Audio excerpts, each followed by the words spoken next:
Hello and welcome back to KLN Mumbai YouTube channel. So today we have Mr. Ravi Kumar from Chennai as our guest. He was in Mumbai for a very long time before shifting his base to Chennai. Ravi Kumar started his career as a medical representative and through his hard work and dedication reached a position of managing director of one of the top logistic companies, Flyjack Logistic. From the beginning, he had a passion for mimicry and performed on several stages in India and abroad. He was one of the founder of Tarangini Orchestra in Mumbai during the 80s with late Mani Nair and Mr. Vijay Kumar of Ragalaya. And now, after his retirement, once again he's focusing on his passion and now an expert of sound illusion. Now let us know more about it from Ravi Kumar himself. Hello sir, welcome to Kerala in Mumbai. Hello. It's a pleasure to have you with us today. It's my pleasure too. So, sir, കുറെ കാലങ്ങൾക്ക് ശേഷമല്ലേ മുംബൈയിൽ വീണ്ടും? അല്ല, ഞാൻ മുംബൈയിൽ ഇടയ്ക്കിടയ്ക്ക് വരാറുണ്ട്, official വർക്കിന് വേണ്ടിയിട്ടാണ്. അപ്പോൾ ഇപ്പോൾ വീണ്ടും മുംബൈയിൽ വന്നിട്ട് എങ്ങനെയുണ്ട്? വളരെ സൗകര്യം, സന്തോഷം, എല്ലാവിധ കുറേ പേര് വളരെയധികം ക്ലോസ് ആയിട്ടുള്ള ആളുകളുണ്ട്. അപ്പോൾ എന്നും നമുക്ക് മുംബൈ സ്വന്തം വീടുമാതിരി തന്നെയാണ്. മുംബൈയിൽ ആദ്യമായിട്ട് സർ എപ്പോഴായിരുന്നു വന്നത്?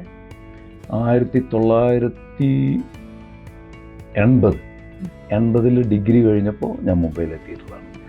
അപ്പോൾ ഈ കരിയറും പിന്നെ അതിൽ നിന്ന് മിമിക്രിയിലോട്ട് വരാനുള്ള ഒരു ജേർണിയെ കുറിച്ചൊന്ന് പറയാമോ? കാരിയർ എന്ന് പറഞ്ഞു കഴിഞ്ഞാൽ ഞാൻ നാട്ടിലാണ് പഠിച്ചതെല്ലാം. കോഴിക്കോട് ദേവരി കോളേജിലായിരുന്നു. അവിടെ വന്നിട്ട് കോളേജിൽ പഠിക്കുന്ന സമയത്ത് തന്നെ ഈ മിമിക്രിയിൽ അന്ന് സ്കൂളിൽ മോണോ ആക്ട് തുടങ്ങി, പിന്നെ ഡ്രാമകളിൽ അഭിനയിച്ചു. അത് കഴിഞ്ഞ് മിമിക്രിയിലേക്ക് കുറേശ്ശെ ഈ ശബ്ദങ്ങളുടെ അനുകരണം, അങ്ങനെ കുറേശ്ശെ പട്ടി, പൂച്ച, അങ്ങനെ കോഴി, അതൊക്കെ ഇങ്ങനെ ഉണ്ടാക്കി കുറേശ്ശെ ഇൻട്രസ്റ്റ് വന്നിട്ടുണ്ടായിരുന്നു. അപ്പോൾ അത് ചെയ്യുമ്പോൾ അന്നത്തെ കാലത്ത് ഭയങ്കര റെസ്പോൺസായിരുന്നു ചെറിയ പരിപാടികൾ ചെയ്യുന്ന സമയത്ത്. പിന്നെ ഫിലിം സ്റ്റാർസിനെ ഓരോരുത്തരെ ഇമിറ്റേറ്റ് ചെയ്യാനുള്ള ഒരു രസം തോന്നി, അങ്ങനെ കുറച്ച് ചെയ്ത് അതിൽ വന്നു. പിന്നെ കോളേജിൽ പഠിക്കുന്ന സമയത്ത് യൂണിവേഴ്സിറ്റി കലോത്സവത്തിന് പാർട്ടിസിപ്പേറ്റ് ചെയ്തു. അതിൽ മിമിക്രി ഇതിൽ യൂണിവേഴ്സിറ്റി വിന്നറായിരുന്നു 1980. അത് കഴിഞ്ഞിട്ട് മിമിക്രിസ്റ്റ് ഓഫ് കേരള എന്ന് പറഞ്ഞിട്ടുള്ള ഒരു അവാർഡ് കിട്ടി. പിന്നെ ആ സമയത്ത് മിമിക്രി എന്ന് പറഞ്ഞു കഴിഞ്ഞാൽ അതൊരു പ്രത്യേക ഹരമായിരുന്നു. യങ്സ്റ്റേഴ്സിന് മാത്രമല്ല, ഈവൻ സീനിയർ ആയിട്ടുള്ള ആളുകൾക്കും അതൊരു ഹരമായിരുന്നു. അന്ന് ഇതുപോലത്തുള്ള സൗകര്യങ്ങളൊന്നും ഇല്ലല്ലോ. മിമിക്രി എന്ന് പറഞ്ഞു കഴിഞ്ഞിട്ടുണ്ടെങ്കിൽ തിയേറ്ററിൽ പോയിട്ട് വല്ലപ്പോഴും സിനിമ കാണുമ്പോൾ കേൾക്കുന്ന ആ ശബ്ദം അതിൻ്റെ മുകളിൽ വെച്ചിട്ട് ചെയ്യണം. പിന്നെ വല്ലപ്പോഴും ടേപ്പ് റെക്കോർഡറൊന്നും നമുക്ക് അഫോർഡ് ചെയ്യാൻ പറ്റാവുന്നുണ്ടായിരുന്നില്ല. പല കസിൻസിൻ്റെയൊക്കെ വല്ലവരുടെയും കയ്യിൽ വീട്ടിലുണ്ടെങ്കിൽ അവിടെ വല്ല കാസറ്റൊക്കെ വാങ്ങി അത് വെച്ച് കേട്ട് അങ്ങനെ പ്രാക്ടീസ് ചെയ്തിട്ടുള്ളായിരുന്നു.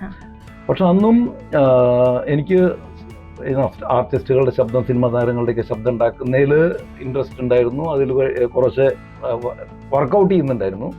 അതിലും കൂടുതൽ പല ശബ്ദങ്ങൾ, വ്യത്യസ്തങ്ങളായുള്ള ശബ്ദങ്ങൾ ഉണ്ടാക്കുന്നതിലും കുറേ ഇൻട്രസ്റ്റ് ഉണ്ടായിരുന്നു. അങ്ങനെയാണ് അതിൽ കയറിപ്പോയി. സാറിന് ഈ ഒരു കഴിവുണ്ടെന്നുള്ളത് അതെങ്ങനെയാ തിരിച്ചറിഞ്ഞത്?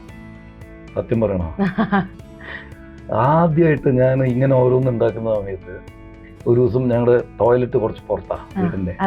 അതിൻ്റെ പുറത്തുള്ള ടോയ്ലറ്റിൽ ഇരുന്നിട്ട് ഞാൻ ഈ പട്ടിക്കുട്ടികൾ, അവിടെ കുറച്ച് അപ്പുറത്തൊരു സ്ഥലത്ത് പട്ടി പ്രസവിച്ചിട്ട് കുറെ കുട്ടികളുണ്ട് ഈ വെണ്ണീറിൻ്റെ കൊണ്ട്.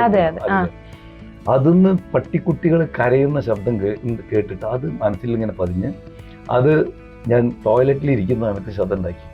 അച്ഛൻ ഓടി വന്നു കഴിഞ്ഞിട്ട് വാതിൽ പിടിച്ചു വലിക്കുക, അതിൻ്റെ ഉള്ളിൽ പട്ടിക്കുട്ടി പെട്ടിട്ടുണ്ട് എന്ന് വിചാരിച്ചു. അവിടുന്നാണ് ഇങ്ങനെ.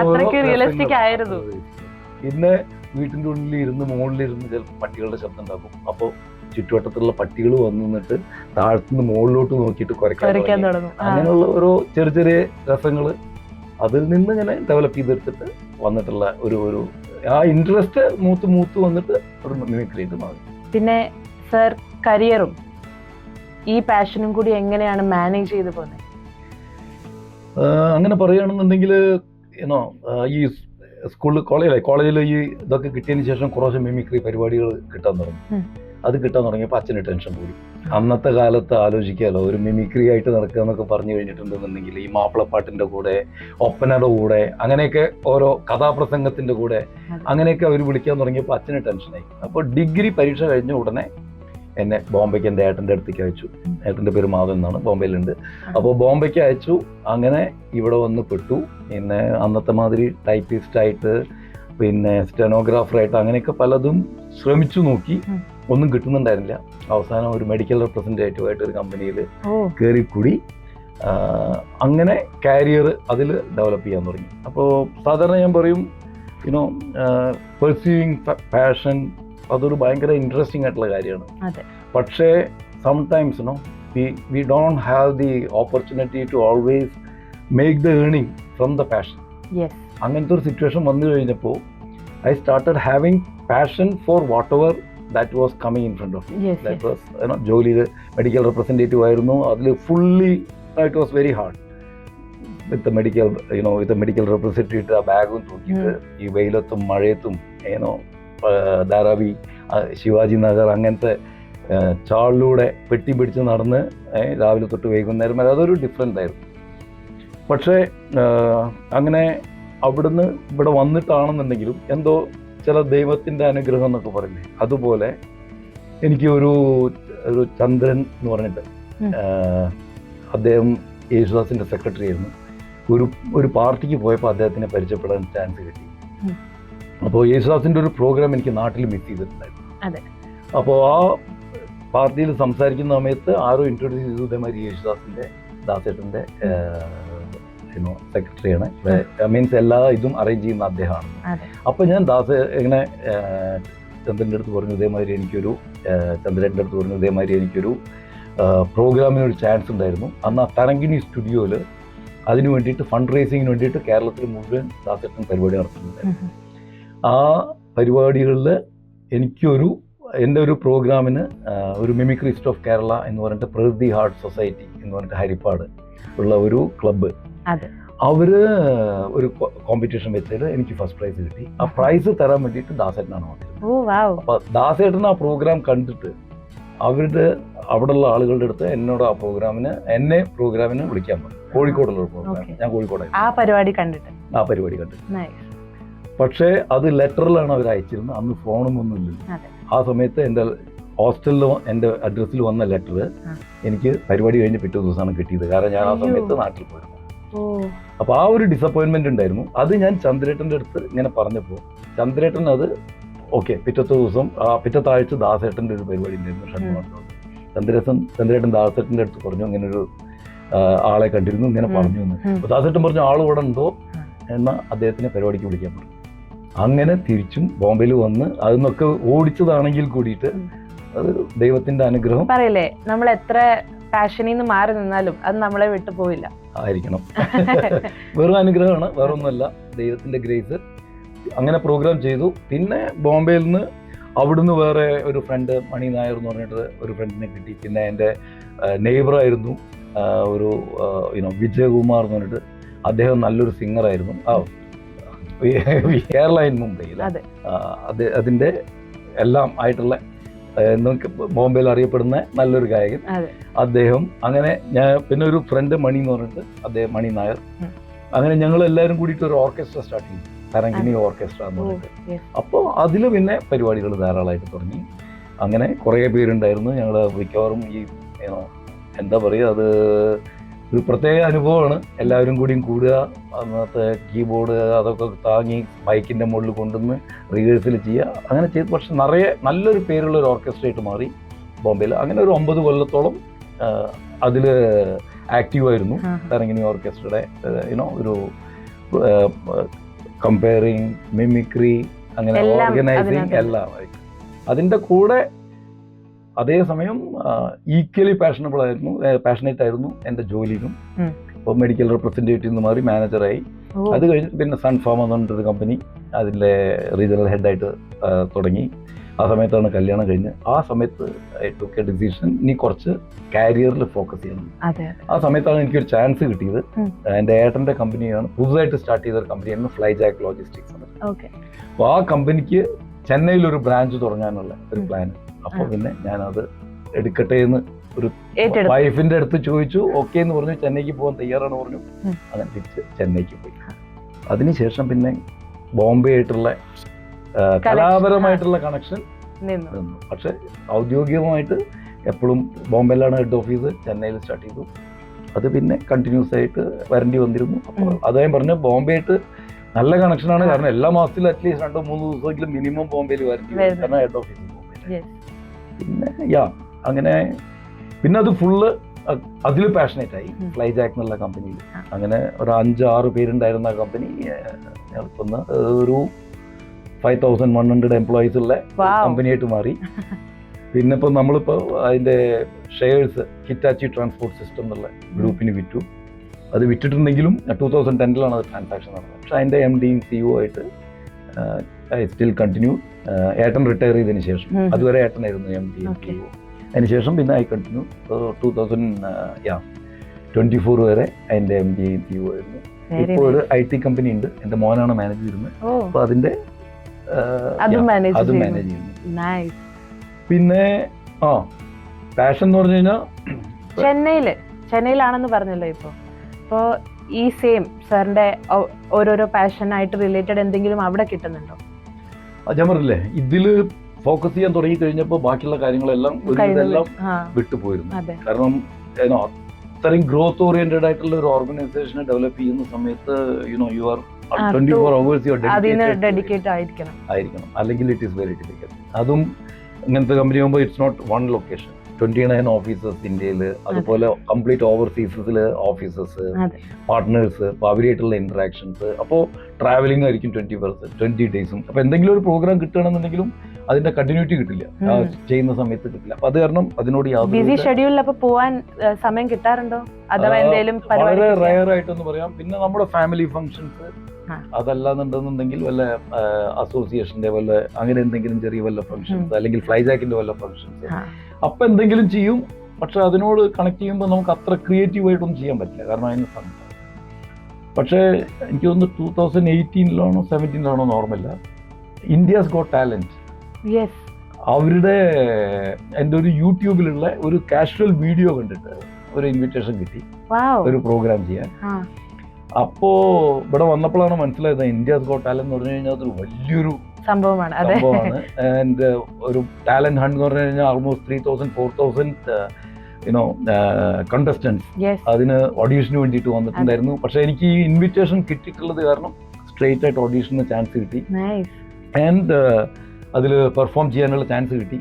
അഗെയിൻ കണ്ടിന്യൂ ചെയ്യാൻ പറ്റിയില്ല, കാരണം സെക്കൻഡ് റൗണ്ടിൽ വന്നപ്പോഴേക്കും I had some other commitment അതിൻ്റെ. അപ്പോൾ അത് കാരണം എനിക്ക് സെക്കൻഡിൽ വരാൻ പറ്റിയില്ല. പക്ഷേ but that gave me a lot of confidence, lot of interest. അതിനുശേഷം പിന്നെ ഐ സ്റ്റാർട്ടഡ് ഇന്നോവേറ്റിംഗ്, കുറച്ചും കൂടിയും ഇവോൾവ് ചെയ്തു. പണ്ട് മിമിക്രി എന്ന് പറഞ്ഞു കഴിഞ്ഞാൽ കുറേ സൗണ്ട് ഉണ്ടാക്കുക, അല്ലെങ്കിൽ കുറച്ച് അത് മാറ്റിയിട്ട് ഇപ്പോൾ കുറച്ച് ടെക്നോളജി യൂസ് ചെയ്ത്, ടെക്നോളജി എന്ന് പറഞ്ഞു കഴിഞ്ഞാൽ കൂടുതൽ വിഷ്വൽസ് ഇടും. ആ വിഷ്വൽസ് ഇട്ടിട്ട് എന്ത് വിഷ്വൽസ് ഇട്ട് കഴിഞ്ഞാലും അതിൻ്റെ സൗണ്ട് അത് ബാക്ക്ഗ്രൗണ്ടിൽ കൊടുക്കുക, അങ്ങനെ ഡബ് ചെയ്യുന്ന മാതിരി ഒരു. പക്ഷേ ആർട്ടിസ്റ്റുകളുടെ സൗണ്ട് മാത്രമല്ല, അതിൻ്റെ എന്ത് സൗണ്ട് വന്നു കഴിഞ്ഞാലും ഇപ്പോൾ ഒരു TV ചാനൽ എടുക്കുകയാണെന്നുണ്ടെങ്കിൽ സ്പോർട്സ് ചാനൽ ഉണ്ടാവും, അപ്പോൾ ടെന്നീസ് കളിക്കുന്നതായിരിക്കാം, അതല്ലാന്നുണ്ടെന്നുണ്ടെങ്കിൽ ഇംഗ്ലീഷ് ഫിലിം ട്രെയിലേഴ്സ് ഉണ്ടായിരിക്കും, മലയാളം ഫിലിം ട്രെയിലേഴ്സ് ഉണ്ടായിരിക്കും, അതല്ലാന്നുണ്ടെങ്കിൽ ആനിമൽ പ്ലാനറ്റ് ഉണ്ടായിരിക്കും. അങ്ങനെ എന്ത് കൊണ്ടുവരികയാണെങ്കിലും അതിൻ്റെ സീൻസ് എടുക്കുക, അതിൻ്റെ സൗണ്ട് കംപ്ലീറ്റ് ബാക്ക്ഗ്രൗണ്ട്. അങ്ങനെ ചെയ്യാൻ തുടങ്ങി കഴിഞ്ഞപ്പോൾ എൻ്റെ ആ പ്രോഗ്രാമിന് പല ഫ്രണ്ട്സും പേര് മാറ്റി, അവരതിനെ സൗണ്ട് ഇല്യൂഷൻ ആക്കി. ഒരു 2017-18 തൊട്ടിട്ട് ഞാൻ ഈ സൗണ്ട് ഇല്യൂഷൻ എന്നുള്ള രീതിയിൽ പ്രോഗ്രാംസ് നിറയെ ചെയ്യാൻ തുടങ്ങി. കൂടുതലും കോർപ്പറേറ്റ് ഇവന്റ്സ്. അപ്പോൾ അത് മാത്രമല്ല പല ഓവർസീസ് കൺട്രീസിലും പ്രോഗ്രാം ചെയ്യാനുള്ള ചാൻസസ് കിട്ടിയിട്ടുണ്ട്. മിഡിൽ ഈസ്റ്റിൽ കിട്ടിയിട്ടുണ്ട്, ഈവൻ ചൈനയിൽ ചെയ്തിട്ടുണ്ട്, ഈവൻ ജപ്പാനിൽ ഇറ്റാച്ചി ട്രാൻസ്പോർട്ട് സിസ്റ്റം, നമ്മുടെ ഇറ്റാച്ചി ഗ്രൂപ്പ്, അവരുടെ global CEO സമ്മിറ്റിന് they invited me to perform. ഏറ്റവും സന്തോഷമായിട്ടുള്ള ദിവസം എന്ന് പറയുന്ന ഒരു റിയൽ റെക്കഗ്നിഷൻ തോന്നിയത് എന്താണെന്ന് വെച്ചാൽ, ആ പ്രോഗ്രാം ചെയ്ത് കഴിഞ്ഞിട്ട് ഹിറ്റാച്ചിയുടെ പ്രസിഡന്റ് എന്നെ സ്റ്റേജിൽ വിളിച്ചിട്ട് പറഞ്ഞു, എല്ലാവർക്കും അറിയാം Ravi is the CEO of Flyjack, but now I want to tell everyone that he is the CEO of Hitachi, Chief Entertainment Officer. That's a very good thing. Yes, that was a good recognition. അതിനുശേഷം ഞാൻ ഇപ്പോൾ കുറേ മലയാളം ചാനലിലും comedy ഉത്സവം അത് ചെയ്തു. പിന്നെ ഉഗ്രം ഉജ്ജ്വലം എന്നുള്ള പ്രോഗ്രാമിൽ ചെയ്തു. കോമഡി ഉത്സവത്തിന്റെ I think it was A good viral. Almost more than 25 lakhs ആളുകളുടെ വൈറൽ വീഡിയോ വന്നു. അതിനുശേഷം കുറെ പ്രോഗ്രാംസ് ഞാൻ ചെയ്യുന്നു. ഇനിയും അപ്പൊ അങ്ങനത്തെ പരിപാടിക്കൊക്കെ പോണം, റിയാലിറ്റി ഷോസ് പോണമെന്ന് ആഗ്രഹമുണ്ടോ? അങ്ങനെയല്ല, റിയാലിറ്റി ഷോസ് പോകണം എന്നുള്ള ആഗ്രഹമില്ല. But you know what I feel you know I am able to give some sort of happiness when I am performing to the other people. Yes. And when I see that happiness, I feel very happy. Yes, you performing and people are happy about it. Yeah. Yes. And then you know the feedback what I get from them, that this is something different. We have not seen such an event, such a program. അങ്ങനെ പറയുമ്പോൾ that gives me a lot of happiness. ഇപ്പോൾ കഴിഞ്ഞ Sunday, ഈ last Sunday കേരളീയ സമാജം ഡോംബിവിള്ളി അവരുടെ 75th anniversary ഉണ്ടായിരുന്നു. So I had a chance to perform. So you know that was a great feeling coming back to Mumbai and performing. അതുപോലെ ഡൽഹി മലയാളി അസോസിയേഷൻ്റെ ഒരു DMA എന്ന് പറയുന്ന ഒരു 75 ഓർഗനൈസേഷൻസ് ആണ് തോന്നുന്നു മലയാളി അസോസിയേഷൻ്റെ, അതിൻ്റെ കൂട്ടായ്മയാണ് DMA. അവരുടെ 75th anniversary-ക്ക് വിധു പ്രതാപിന്റെ ഓർക്കസ്ട്ര ആയിരുന്നു. അതിന് ഇൻവിറ്റേഷൻ കിട്ടിയപ്പോൾ അവിടെ ചെയ്യാൻ പറ്റി. It's about 6,000-7,000 people. അതുപോലെ it gives me a lot of happiness when I am seeing I am able to, you know, you're making people happy about it. Yes. That's it. So സാറിന്റെ ഈ കല, ഈ art വേറെ പുതിയ ഈ ജനറേഷന് പഠിപ്പിച്ചു കൊടുക്കണമെന്ന് ആഗ്രഹമുണ്ടോ? ഇത് അങ്ങനെ പഠിപ്പിക്കാൻ പറ്റുന്നതാണെന്ന് എനിക്ക് തോന്നുന്നില്ല. കാരണം ഇതൊരു ഒരു ഇൻഹെറന്റ് ടാലന്റ് ആണോന്നോ അതോ സ്കില്ലാണോന്നോ എന്ത് വേണമെങ്കിൽ പറയാം. അത് പിന്നെ അതിൽ ഇൻട്രസ്റ്റ് ഉണ്ടെങ്കിൽ അത് പിന്നെ കണ്ടിന്യൂസ് ആയിട്ട് ഇംപ്രൂവ് ചെയ്ത്. അതെ, ഫാമിലിയിൽ മോനുണ്ടെന്ന് പറഞ്ഞില്ലേ, മോന് ഇൻട്രസ്റ്റ് ഉണ്ടോ? മോന് വന്നിട്ട് ഇതില് ഇൻട്രസ്റ്റ് ഇല്ല. But he's A good musician and he's a good guitarist. Wow. But he doesn't go for programs and all. But then he create his own music. Yes. And, for own entertainment he does it. Very nice. Molu, she was more an artist. Even though engineering കഴിഞ്ഞാണെങ്കിലും she was into movies, she was into modeling. Wow. Ashwathi Ravikumar എന്നുള്ള പേരിൽ she has done I think 4 Tamil movies. Wow. Hindi ഒരു series ചെയ്തിട്ടുണ്ട്. Okay, now she's after marriage she settled. So എല്ലാം ഹാപ്പിയാണ്. Very happy. ഇനി നമുക്ക് ഫാമിലിയെ കുറിച്ച് സംസാരിക്കാം. അപ്പോൾ സാറിന്റെ ഫാമിലിയെ കുറിച്ച് ഒന്ന് പറയാം. ഞാൻ ബോൺ ആൻഡ് ബ്രോട്ട് അപ്പ് ഇന്നിപ്പോൾ ഐ തിങ്ക് ഇന്ത്യയിൽ മാത്രമല്ല ഇവൻ ലോകത്തിലും കൂടി പേരായിട്ടുള്ള തിരുനാവായ എന്ന സ്ഥലമാണ്. അറിയാമല്ലോ, മഹാമാഗം. അപ്പോൾ അത് ഗംഭീരമായിട്ട് സക്സസ്ഫുൾ ആയിരുന്നു. ഓക്കെ, അതൊരു അവിടെ ജനിച്ച് അവിടെ വളർന്ന് തിരുനാവായ സ്കൂളിൽ വളർന്ന് പിന്നെ കോഴിക്കോട് ദേവഗിരി കോളേജിൽ പഠിച്ച് അവിടെ നിന്നാണ് ബോംബെയിലേക്ക് ഷിഫ്റ്റ് ചെയ്തത്. വൈഫ് അമ്പിളി വന്നിട്ട് ബോംബെയിൽ വളർന്നിട്ടുള്ള ആളാണ്. ന്യൂ ബോംബെയിലെ വാശിയിലായിരുന്നു. പിന്നെ ഞാൻ പറഞ്ഞില്ല, ഒരു മോനും ഒരു മോളും. മോൻ്റെ പേര് ആകാശ്, മോൾ അശ്വതി രവികുമാർ. രണ്ടുപേരും എൻജിനീയേഴ്സാണ്. മോൻ ഇപ്പോൾ ഒരു IT കമ്പനി ഉണ്ടായിരുന്നു, യൂണിഫോ പ്രൈവറ്റ് ലിമിറ്റഡ് എന്ന് പറഞ്ഞിട്ട്. അത് ഡെവലപ്പ് ചെയ്തു. 100+ മെമ്പേഴ്സ് ഉള്ള ഒരു കമ്പനിയാണ്. മോള് ഞാൻ പറഞ്ഞില്ല, അവള് കലാപരമായിട്ട് into modeling, film, series. She was doing a program in a TV called what was the name? I'm just forgetting. It was a Tamil channel. In a Tamil channel. Yuppies എന്ന് പറഞ്ഞിട്ടുള്ള ഒരു പ്രോഗ്രാമിൽ. So she was doing a travel show and doing about the across India, moving and then finding out the focal songs and then focal dance. അതിനോടുള്ള connect ചെയ്തിട്ടുള്ള ഒരു documentary മാതിരി she was making it along with her friend called Avinash. അതിനുശേഷമാണ് പിന്നെ ഫിലിമിലും കോളേജിൽ പഠിക്കുമ്പോൾ അത് TV ചാനലിൽ ചെയ്യുന്നുണ്ടായിരുന്നു. അത് കഴിഞ്ഞിട്ടാണ് പിന്നെ she got in to modelling and then movies. Vadham എന്ന് പറഞ്ഞിട്ടൊരു തമിഴ് സീരീസ് ചെയ്തിട്ടുണ്ട്. That was a big hit. Wow. Sir Tharangini ഓർക്കസ്ട്രയിലായിരുന്നു എന്ന് പറഞ്ഞില്ലേ, അപ്പോൾ അതിനെക്കുറിച്ചൊന്ന് പറയാമോ? ആ ടീം മെമ്പേഴ്സ്, സാറിൻ്റെ ആ ഒരു ജേർണി. ഞാൻ പറഞ്ഞില്ലേ, തരംഗിണി ഓർക്കസ്ട്ര, ഞാൻ, വിജയൻ, മണി നായർ, ഞങ്ങൾ 3 പേരും കൂടിയിട്ടാണ് ഇത് ആ പ്രോഗ്രാം ഓർക്കസ്ട്ര തുടങ്ങിയത്. അത് വന്നിട്ട് കുറേ പ്രോഗ്രാംസ് ഞങ്ങൾ തരംഗിണി ഓർക്കസ്ട്രയുടെ പ്രോഗ്രാംസ് ഷൺമുഖാനന്ദാളിലൊക്കെ ചെയ്തിട്ടുണ്ട്. തരംഗിണിനെ പറ്റി പറയുമ്പോൾ എനിക്ക് ഒന്ന്, വിജയൻ ഒരു അറിയപ്പെടുന്ന ഒരു ആർട്ടിസ്റ്റായിട്ട് ബോംബെയിൽ തന്നെ ശരി, he is growing both in profession. He has his own profession in media, and then he also has been continuously working on his passion. So that is great. But then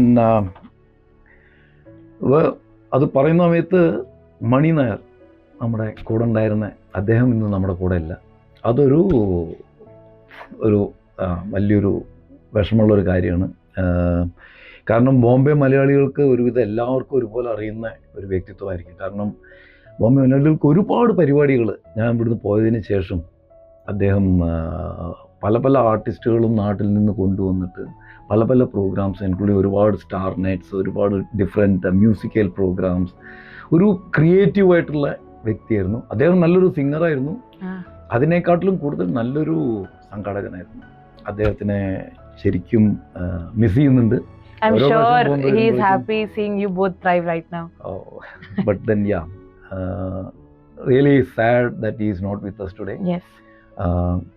We pray for his soul. Yes. That may rest in peace. ബ്രിട്ടീഷിൽ തരംഗിണിയിൽ ഉണ്ടായിരുന്നു എന്ന് പറഞ്ഞില്ലേ, ആ സമയത്ത് സാറിന്റെ favourite ആയിട്ടുള്ള ഏതെങ്കിലും ഒരു act അതൊന്ന് കാണിച്ചു തരാം ഞങ്ങളുടെ കേരള ഇൻ മുംബൈ വ്യൂവേഴ്സിന് വേണ്ടി. കുറച്ച് ബുദ്ധിമുട്ടായിരിക്കും, കാരണം മെമ്മറിയിൽ എന്തൊക്കെയാണ് കിടക്കുന്നതെന്ന് അറിയില്ല. കാരണം ഇപ്പോഴത്തെ അന്നത്തെ ഫിലിം സ്റ്റാർസ്, പണ്ടത്തെ സ്റ്റാർസ്, അവരൊന്നും ഇപ്പം നമ്മൾ ഇമിറ്റേറ്റ് ചെയ്യാറില്ലല്ലോ. എന്നാലും ഞാൻ ശ്രമിച്ചു നോക്കാം. കുറേ കൊല്ലങ്ങൾക്ക് ശേഷമാണ്, എന്നാലും ശ്രമിച്ചു നോക്കാം. നമ്മുടെ ഈ ഫിലിം സ്റ്റാർസ്, പണ്ടത്തെ ഈ ഫിലിം സ്റ്റാർസ് ഒരു മിമിക്രി ചെയ്യാൻ സ്റ്റേജിലേക്ക് വന്നു കഴിഞ്ഞാൽ എങ്ങനെ ഉണ്ടാവും നോക്കാം. ആദ്യമായിട്ട് നമ്മുടെ മധു സാർ, ഞാൻ ആദ്യമായി ഒരു പക്ഷി കഴിക്കുന്ന ശബ്ദം ഉണ്ടാക്കാം. Bow bow bow bow bow bow. ഏത് നായിൻ്റെ മോനോട് അവിടെ ഇരുന്ന് ചിരിച്ചത്? ഞാൻ നിന്നെ കൊല്ലും, ഞാനും ചോവും. ഇനി നമ്മുടെ പ്രശസ്ത വില്ലൻ KP ഉമ്മർ, അദ്ദേഹം മിമിക്രി ചെയ്താൽ എങ്ങനെ ഉണ്ടാവും? ഞാൻ ആദ്യമായി ഒരു പൂച്ച കരയുന്ന ശബ്ദം ഉണ്ടാക്കാം. മ്യാവൂ മ്യാവൂ മ്യാവൂ. സാക്ഷാൽ പൂച്ച. ഇനിയിപ്പോ തിലകനാണെങ്കിലോ,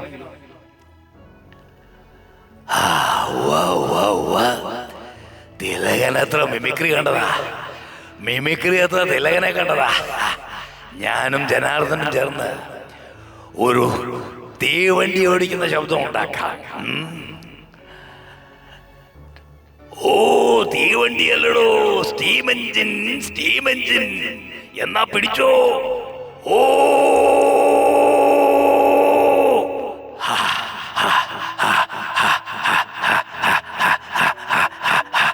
അത് മതി അല്ലേ? ഇനി നമ്മുടെ കുതിരവട്ടം പപ്പാണെങ്കിലോ, അനക്ക് എന്തിന്റെ ചൊട്ട് വേണോ എന്നോട് പറഞ്ഞാൽ മതിട്ടോ. ഞാന് ആന, മയില്, ഒട്ടക്കം, ആന, മയിലൊട്ടക്കം എന്ത് വേണമെങ്കിലും ഉണ്ടാക്കും. അങ്ങോട്ട് വന്നാൽ മതി. അങ്ങോട്ട് കുതിരവട്ട അവിടെ ഒരു വട്ടണ്ട് വട്ടണ്ട് വട്ടണ്ട്.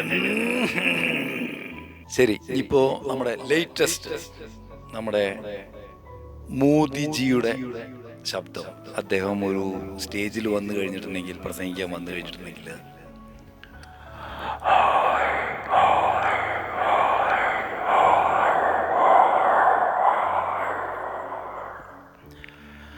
मेरे प्यारे देशवासियों,